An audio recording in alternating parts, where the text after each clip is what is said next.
This is Metal Mike, and in this episode of the 80's Glam Metalcast, I talk with an amazing guitar player from David Lee Roth and Beau Nasty, Brian Young. We hear all about how Beau Nasty came about and how they ended, and we hear about Brian's days with DLR. Check it out. Brian, welcome to the 80's Glam Metalcast. How you doing, man? I'm very good, Mike. How you doing? Oh, I'm doing great. So, here we are in a new year, 2021. Are you working on any musical projects right now? Other than live shows, which we've actually been able to do here in Texas with limited audiences, I have been doing a bunch of fun online stuff with a few different friends. Michael T. Ross from Alita Ford Band, and he also does the Rock Vault in Las Vegas. Okay. He's a great keyboard player, and we've been... he kind of brought me into some projects he's been working on with Phil Varone, the drummer from Saigon Kick, and a bass player named Alex Rodriguez.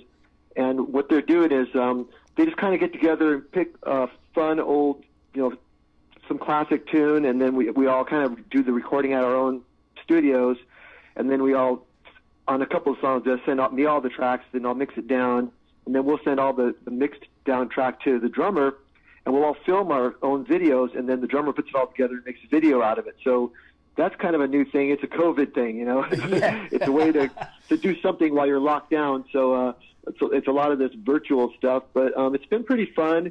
And so that's just, keeping us out there. So far, we've just been doing different cover tunes with usually a different singer on each song. We find a singer, then kind of find a song that they like that fits their voice and stuff. And we'll probably start, doing original stuff here and there too. But it's all just kind of to keep us busy and have some fun and break the monotony of lockdown. Yeah, you did a cover recently too, with some guys that Van Halen, right? You did DOA. Yes, that was done with with the drummer and bass player in Argentina, and the singer from the Atomic Punks. Okay. And so that was real fun. Yeah, I was approached by the drummer Pablo Sanchez, and sent me a drum track for DOA, and then I did the guitar, and I sent it out, and then he put the bass on out there in Argentina, then they sent the tracks to the singer who did the vocals in Los Angeles, Brian Geller from the Atomic Punks. So that was really fun to do a Van Halen tune.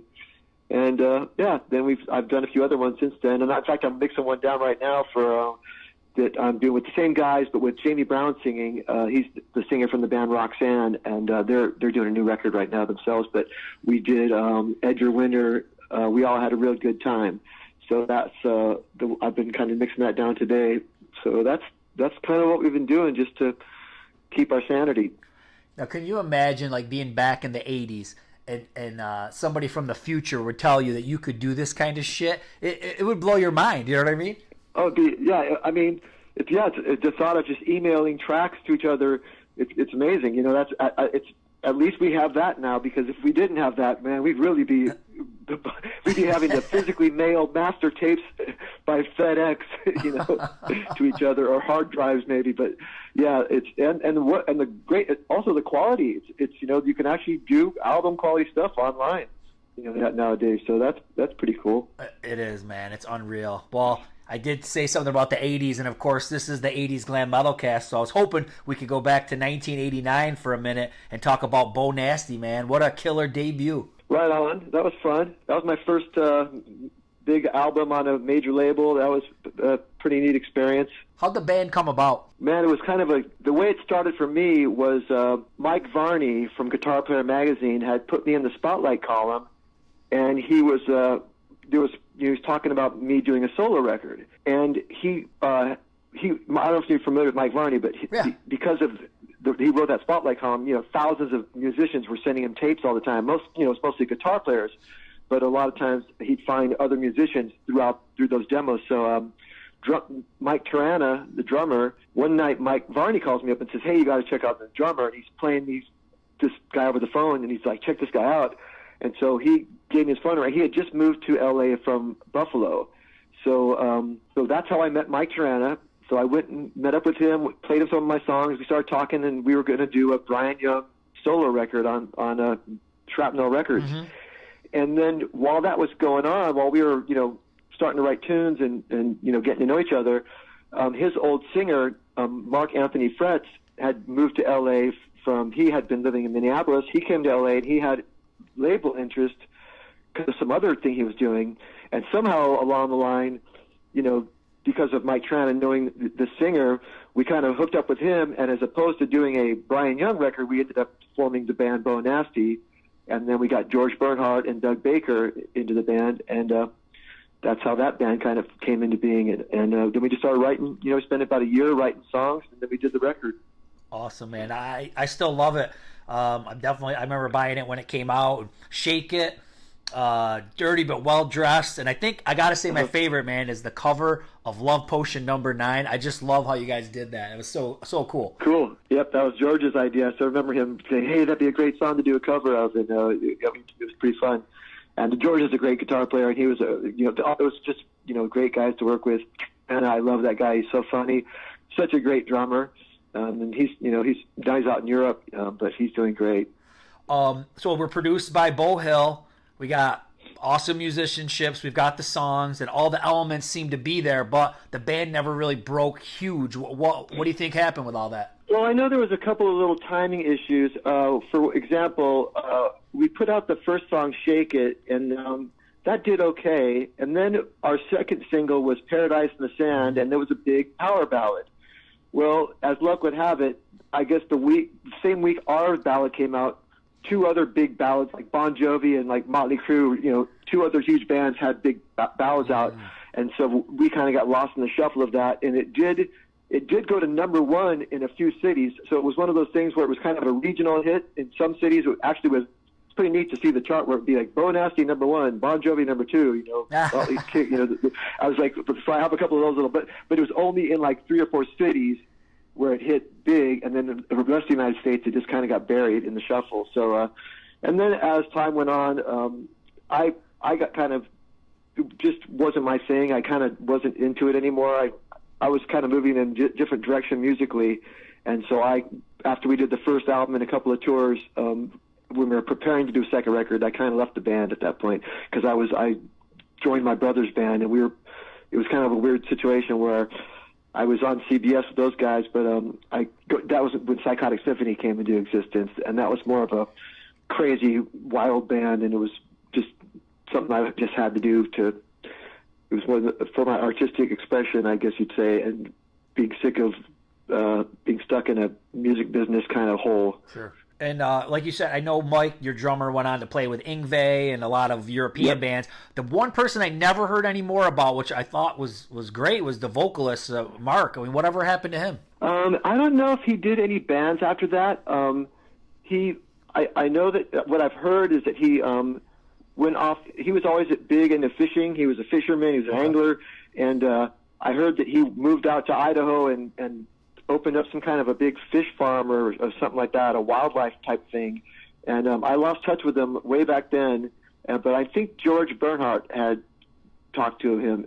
So I haven't talked to Mark in over 20 years. Wow.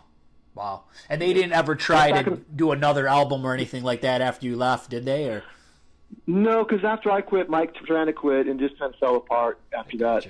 Gotcha.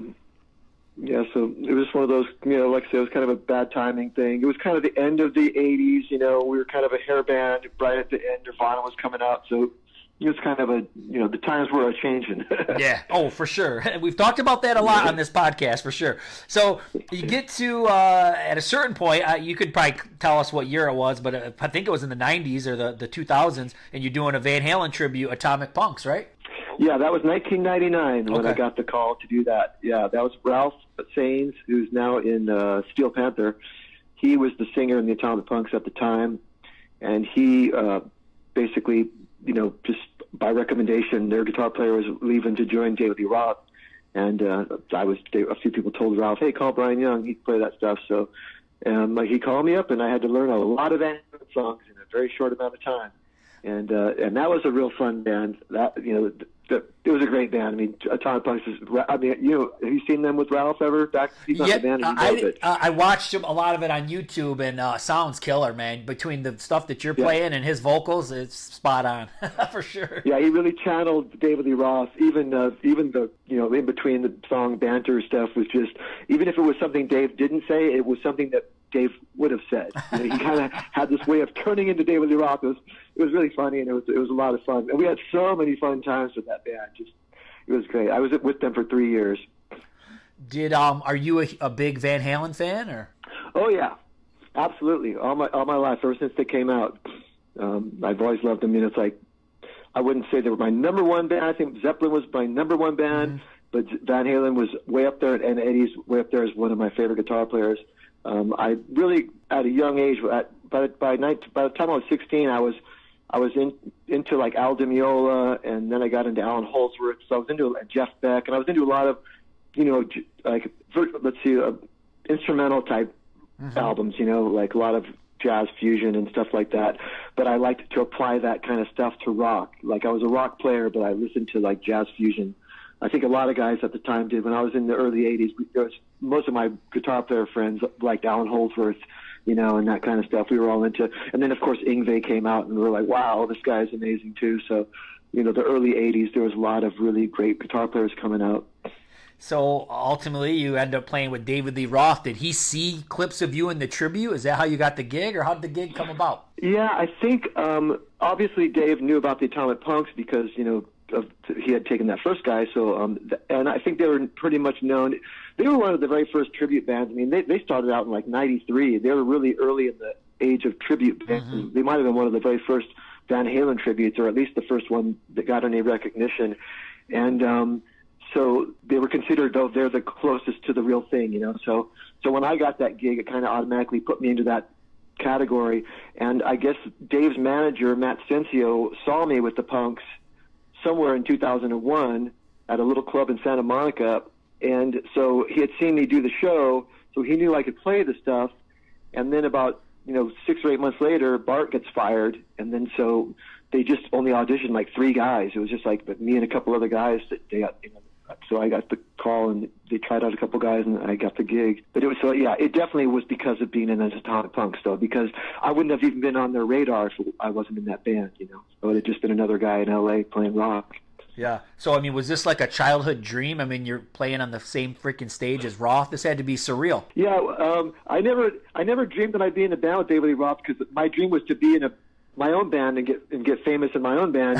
Obviously, that was the actual dream. The David Lee Roth thing was more like came out of left field. It was like, of course, I was stoked to do it. It was great, but I never pictured that was my future. I would have never guessed that one.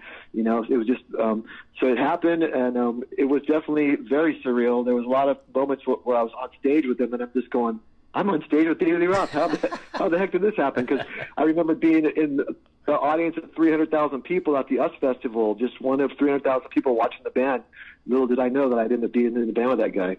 Isn't it amazing how like this shit happens? I mean, this has happened to quite a few people. I mean, if you think of like you know, like Tim Ripper Owens was in the Priest tribute, he ends up in Priest. You've got Tommy Thayer doing the Kiss tribute, he ends up in Kiss. I mean, this is I mean, this is also kind of stuff like back in the day you never would have dreamed that this could possibly happen, but it does happen. Yeah, well, it kind of makes sense now, because if you think about it, there were so many great 70s and 80s bands that got huge, and then the 90s was kind of the era of the tribute bands starting to come out, and of course by 2000 these 70s guys are getting older, and there's always a couple guys that drop off the map or don't do it anymore, and then so along comes these tribute guys that have been copying it for years, and so they're the perfect replacement. So it was kind of a strangely natural progression for that kind of thing to happen for tribute guys, because of course if they're going to try to get a guy in Kiss, it's like whenever you audition, you got to go up there and play their songs. Well, if you've been playing their songs on stage for 5 years,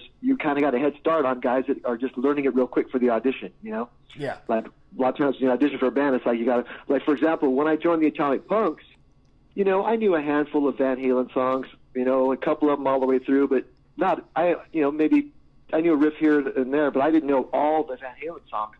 And so when I joined the Punks, I had to learn all those songs. Now, I spent 2 weeks learning all the songs. Then I spent 3 years playing them with those guys. So when I got the call to join Dave, I walked right in knowing all the songs, ready to go. Whereas if I had gotten the call to audition for Dave, at the same time I got the call for the Punks, I would have only known 4 or 5 songs, and I would have had to learn them. Let's say they said, "Oh, hey, can you come in day after tomorrow?" I'd have a lot of work to do, and I'd be probably really nervous. and I'd have to learn all this stuff in 2 days and go and audition. But I had 3 years of warming up.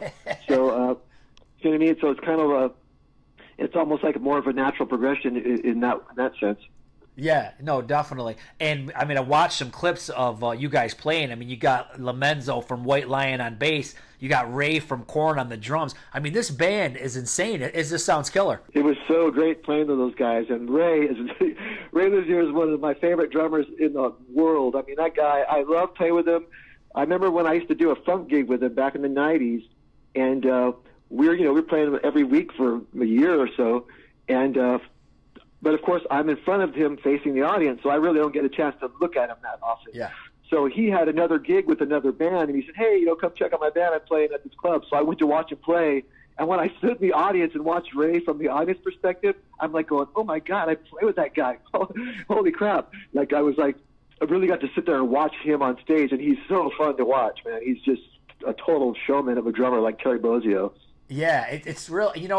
I'll be honest, I've never got into Korn, so I haven't seen him play a lot. So this is one of my, probably my first exposures to really watching him play. And I was blown away. I'm like, this guy's sick. He's so tight and so precise, and there's so much going on, but it still works. You know what I mean? It's really good. It really is. Yeah. Oh, he's amazing. Yeah. I mean, I started working with him in like '97 or something with Ray, with different bands before. He got the Dave gig in '99, then I joined up with him in 2002. But he was, I mean, always practicing. He had these, drum rehearsal studio where he'd go to, and he was one of those guys who could play anything with either foot, play left-handed or right-handed. He just practiced every possible thing you could practice. So he was just ready for anything, and all different styles of music. He could play, just sambas and bossa novas or whatever. He could, Latin. He can do all that stuff. He's just really a fully well-rounded, amazing drummer. And at this point, I guess kind of to your point, you're saying you knew all the Van Halen songs inside and out, and it looks like at this point the set list is pretty much all that, aside from a few of his solo tunes. You guys played mostly Van Halen songs, didn't you? Yeah, the first tour was all Van Halen except for Yankee Rose, mm-hmm. And then each tour after that, I did like 6 years with him. We'd add a couple more solo songs from Dave's stuff, like we started adding California Girls and Just a Gigolo and Just Like Living in Paradise, and so there was more of that stuff. So, but the first year was the entire set was just early, just the classic Van Halen, and then Yankee Rose was the only song that was from David Lee Roth solo. So that was just really a total blast, that set list. It was really heavy, man. We were doing Dead or Alive and Atomic Punk, I'm the One. So that was like, I think that was my favorite year, it was the 2002 tour. Yeah. What was Dave like to work with? Man, it was a total blast working with Dave, especially in the beginning, because when I first started working with him, I didn't know him at all. It was like, hi, nice to meet you. And then the first few months, it was just rehearsals. And what I loved about the rehearsals was Dave would come in with his big boom box and a big pile of CDs. We'd all sit on the floor in a big circle, and drinking beers, drinking Jack Daniels, and listening to Dave's music collection. And it would be just like the most coolest hang. We're just kicking back listening. He put on these old blues tunes, and we actually started learning a bunch of them for fun. Like Dave had us learning them on acoustic, these just songs from his record collection. And some of those nights that we were kicking back, I was just thinking, man, if people could only see this is just the coolest hang. And that was the fun stuff, just getting ready to go on the first tour. And then once we started then the first tour, we actually did 2 weeks of radio shows before we started the tour.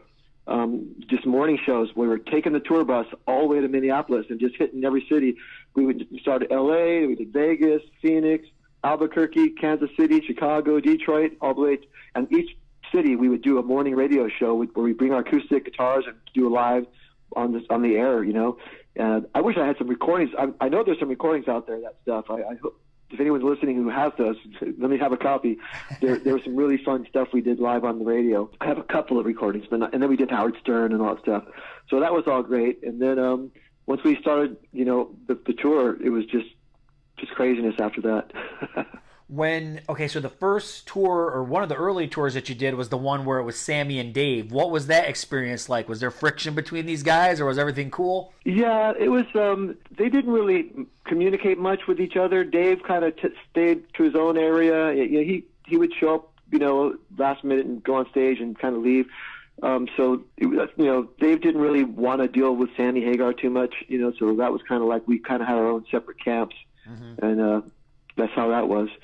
There was a few rough spots here and there, but it was definitely a great tour, a lot of fun. I think at that point, and most would probably agree, is they kind of probably needed each other to really pack the houses. You know what I mean? I'm not saying that Dave couldn't pack a house, but at that point, but like you said, we're coming out of the 90s into the early 2000s, and people were kind of looking for those big shows. I mean, I know in the early 2000s, Poison had Quiet Riot and Warrant, and that was kind of the thing. You kind of had to tour with a bunch of bands to really pack the places. Yeah, that was a great package. I mean, for sure, having Sammy Hagar, David Lee Roth to do I think it was, people were calling it Stan's Halen tour, Yeah. And so it was there was definitely that was the way to do it. I still remember that because if we just went on our own, I think Dave was, had been on a tour with, before I played with them, they were going out with Bad Company and stuff.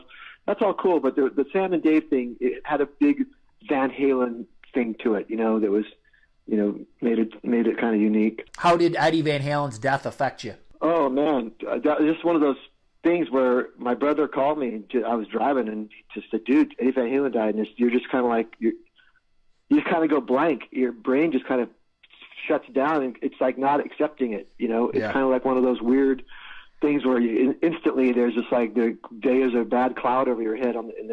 It's one of those weird things where it just takes a while to sink in. Kind of like, man, Eddie Van Halen, you just don't think that's ever going to happen. Right. I mean, it's like, so it was terrible. There's been, there have been rumors of his health, here and there, but it's when it happened, you're like, whoa, I didn't know it was like that bad. Like, he was actually dying. I only met him once or twice. Mm-hmm. I think every guitar player and everybody who likes Van Halen has the same connection I had. They're just, we all just fans, who loved who are just amazed by his playing, who know that he really changed guitar, for all of us, all of us kids that were listening to him when we were, 12 or 13 years old, and then just opened up a lot of doors for new ways of playing, new techniques, and just it's something to shoot for. It makes you we hear a great guitar player like that, you just want to practice and get better. I think about Alex Van Halen. You go, man, what is his, there's his brother that they were together their whole lives. They jammed together forever. That was the only drummer Eddie was in a band with. Think about that. It's crazy. Yeah, that's got to be tough. Well, man, what do you want to say to all your fans out there in closing? Everybody get well. Stay COVID-free. Let's get back to work. Life is good, and I hope that this whole COVID thing could end because right now it's like it's hurting everyone I know, as far as all my musician friends, especially in California, are just unable to play at all, and it really, really sucks. So I'm hoping that this thing can just come to an end and we can get back out there and play live again. And I'm glad that in Texas we're actually able to play a little bit. It's still very restricted, but we're actually playing a couple shows a week, to like 25% capacity. So it's rough, and I'm sure everyone's going through the same boat. It's just like it's hurting all over. I have a lot of friends that are really struggling right now. Well, Brian, man, thanks so much for your time. Have a good night. Thank you very much, Mike. It was great being here. Well, that was awesome chatting with Brian. Now, Brian's in Texas right now, so pray for the people of Texas and help out if you can. Now, this Thursday at 8 p.m. Eastern, join us live on the channel for a live stream. People put comments in the chat. I read them live. It's a good time. This coming week, we'll be doing the best and worst metal videos of the 80s. So we know there's some classics and there's some clunkers. I hope you can join us to chat. Rock on!